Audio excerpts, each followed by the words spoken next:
No dia 24 de janeiro de 2022, faleceu o escritor filósofo Olavo de Carvalho. Polêmico, ele ficou famoso nos últimos anos aqui no Brasil, tanto pelos seus ensinos quanto pelos atritos que ele acumulou aí com diversas figuras públicas, dentre eles, inclusive, até teólogos evangélicos.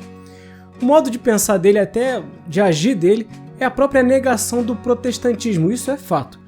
Na realidade, muitas pessoas até se voltaram à fé católica por causa dele, apesar da teologia dele estar bem distante do catolicismo romano. Olavo influenciou jovens adultos, estabeleceu um sem número de seguidores, mas por que ele acabou virando o tema de um vídeo aqui do nosso canal? Porque, dentre as diversas pessoas que ele causou influência, eu considero participante desse grupo. Ele me influenciou muito, seja positivamente, seja negativamente também. Muito do que eu aprendi sobre a realidade que nos cerca, teve o dedo dele sim. Eu considero que ter conhecido ao menos uma pitada da filosofia do Olavo de Carvalho foi um marco na minha vida. Mas para eu conseguir te explicar isso melhor, eu preciso que você fique até o final desse vídeo.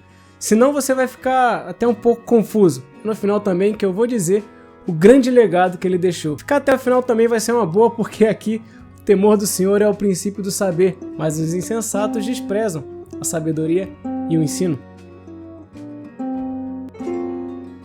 Primeira vez que eu ouvi falar do professor Olavo foi um comentário feito por um amigo meu, o Vinícius. Aliás, um abração pra você aí, meu amigão. Na época, eu lembro que eu tive uma sensação assim de estranheza, porque eu fui ver o vídeo do Olavo e eu lembrei que a cada 5 palavras que ele dizia, umas 10 eram palavrões. Eu pensei, poxa vida, como que um cristão tão inteligente como esse meu irmão Vinícius, ele pode gostar desse cara? Mas eu, como eu sempre faço, eu tentei filtrar ali o que ele tinha para dizer. E aí eu percebi que quanto mais ele falava, ia me dando uma sensação estranha de ignorância plena. Isso me incomodou profundamente. As coisas que ele falava e explicava pareciam tão óbvias, mas ao mesmo tempo parecia que explodia a minha cabeça. Aí a primeira crise, digamos assim, que eu tive, foi sobre a necessidade de se entender muito mais o mundo que me cercava e que às vezes os livros de teologia não me davam essa ferramenta. Olavo foi o professor que me ensinou que as pessoas enxergam política e economia em tudo e que isso é uma forma totalmente torta de se enxergar a realidade. Mas o fato é que as pessoas pensam assim. Então disso a gente não pode escapar e precisa entender.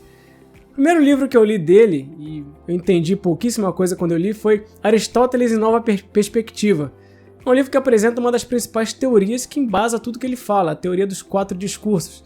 Uma teoria fundamental para você entender o que ele diz, mas sinceramente, na época que eu li, eu acho que eu não estava preparado para entender muita coisa não. Mas aí logo em seguida, o meu próximo contato foi outro livro dele chamado Jardim das Aflições. Aí sim, num resumo bem resumido, esse livro explica o movimento da história da humanidade e mais especificamente da civilização ocidental que se estrutura com base na moral cristã, mas que experimenta um deslocamento dessa moral cristã para uma moral fabricada pelo Estado, que é a moral civil, ou em outras palavras, o nosso Código Civil. A gente deixou de ser servo de Deus para ser servos, moralmente servos do Estado. Foi assim que eu entendi o que é o Estado, qual que é a influência que ele exerce em nós desde que a gente nasce. Então, nesse sentido, o Estado ele absorve o cristianismo ao impor um código moral civil e os cidadãos aceitam isso. Os cidadãos não precisam mais seguir essas religiões específicas, mas basta obedecer às leis temporais impostas pelo Estado e aí tá tudo certo. Então, há um deslocamento da moral religiosa para a moral civil. Hoje você nasce tendo que ser formado como um bom cidadão, útil para o mercado de trabalho e útil para os interesses do Estado. Se você crê em Cristo ou não, é uma questão de crença individual sua. Em outras palavras, isso aí é problema seu, segundo essa teoria. Esse fenômeno é, na verdade, um deslocamento e uma espécie de nuvem que engana todo o sentido da nossa existência. Outro ponto alto do que eu aprendi com ele é sobre um termo que ele ajudou muito a se popularizar, o marxismo cultural. Interessante é que quando ele começou a falar sobre isso, não tinha quem dissesse que ele era louco, exagerado, que estava fabricando uma teoria da conspiração, mas aí hoje o tema é tão comum que qualquer aluno de humanas das universidades federais vai defender isso sobre, vai defender uma cultura sobre o prisma de Karl Marx abertamente, vai defender com unhas e dentes.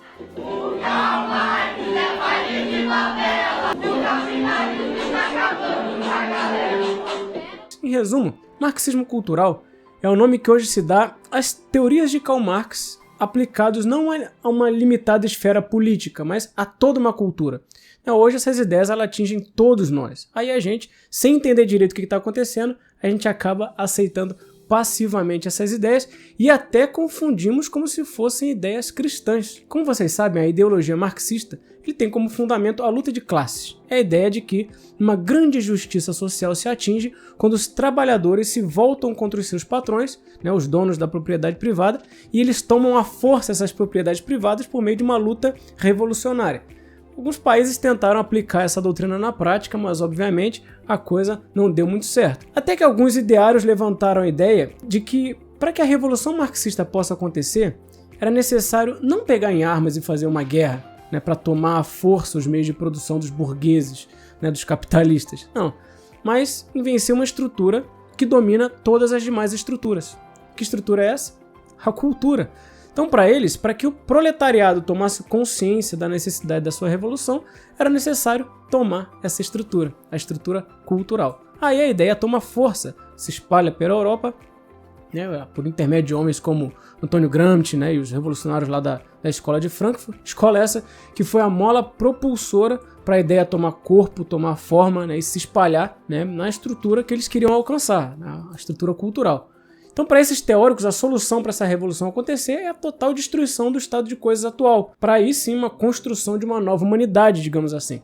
Então, tudo que estrutura a nossa sociedade precisava ser repensado, ser refeito, para não dizer destruído. Isso tudo, todo o sistema de ensino, a família, a religião, por aí vai, tudo precisa ser desfeito, destruído, mas no vocabulário deles, repensado.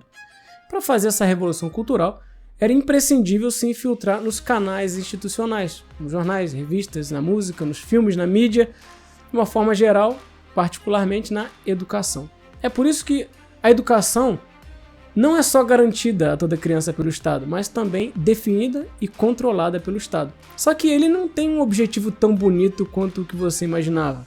Aquele bonito slogan, Educar para a cidadania nada mais é do que moldar o indivíduo na forma idealizada pelo Estado, e não por quem deveria formá-lo de fato, a família, sobre os princípios e preceitos do Senhor. Aqui no Brasil, por exemplo, isso tudo aconteceu, e numa crítica de Olavo até aos militares, ele cita lá, por exemplo, que em 64, enquanto os militares estavam preocupados apenas com as trincheiras do Araguaia, combatendo à força os revolucionários, eles estavam tomando as faculdades, os meios de jornal, toda a faculdade de jornalismo, toda a faculdade de pedagogia, os futuros professores das crianças. Enquanto eles estavam tomando a cultura, os militares preocupados com as trincheiras do Araguaia. Então perceba, eu estou falando agora de uma poderosa arma que molda toda a forma de pensar de um povo inteiro. Formação cultural de toda uma civilização. A formação do que o Olavo chama de imaginário popular. Os efeitos de uma opinião de um jornalista famoso geram muito impacto na sociedade. Às vezes muito mais do que isso, os efeitos do que um artista famoso diz, sem formação intelectual alguma, geram mais efeitos do que o que um jornalista diz, do que uma matéria fática diz.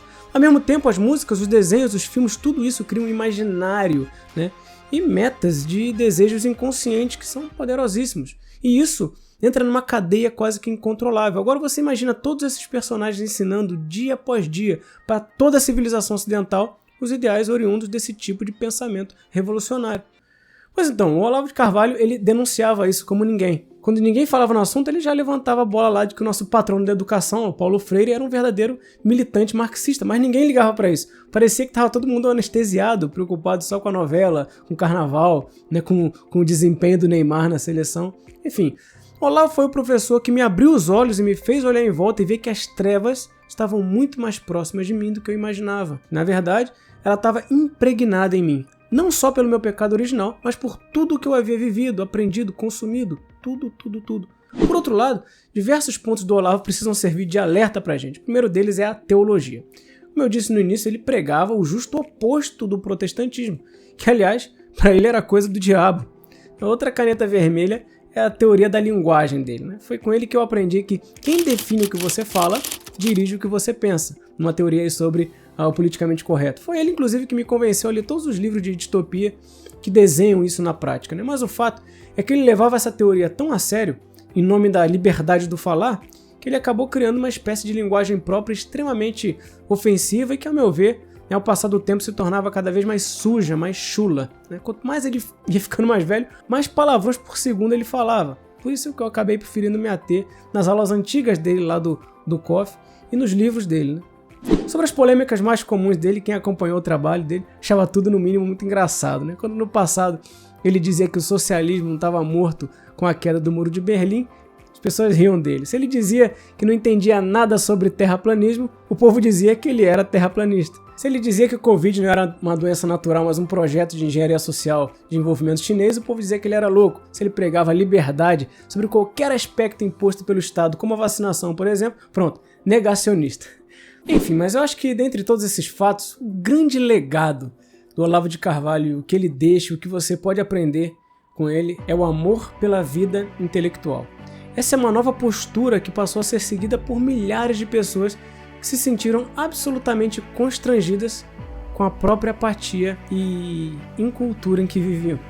Se eu tiver que resumir tudo num único legado, eu apagaria os pontos negativos e deixaria esse ponto como uma marca incomparável de um dos maiores filósofos da nossa história. Se você conhece a obra dele, gostou ou não gostou de nada do que eu falei, deixa aqui seu comentário respeitoso.